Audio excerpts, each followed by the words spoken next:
যবে থেকে এখানে শীতকালটা পড়েছে সময় যে কিভাবে হু হু করে কেটে যাচ্ছে বুঝতেই পারছি না।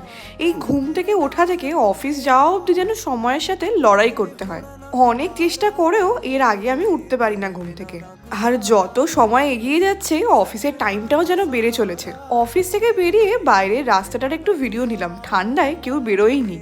অন্যদিকে অয়নের আজকে একটা বিয়ে বাড়ি আছে। এই বাঙালি বিয়ে বাড়ি আমি যে কি মিস করি।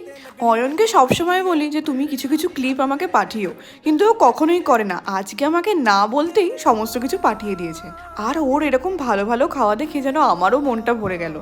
চিলি পনির, মাছের চপ, কাতলা কালিয়া, মাটন, কত কি না ছিল। এই বিয়েতে দেখলাম লাস্টে আবার ওদের পায়েসও দিয়েছে। ওর তো বেশ ভালোই খাওয়া দাওয়া হলো। আমি তাড়াতাড়ি রান্নাটা সেরে ফেলি। যতদিন ময়দাটা মাখা আছে আমার এই খাবারটাই দারুণ খাবার। এখন দেখি বানাতে বানাতে পরোটাটাও তাড়াতাড়ি তৈরি হয়ে যায়। তো দেখা হবে পরের ব্লগে।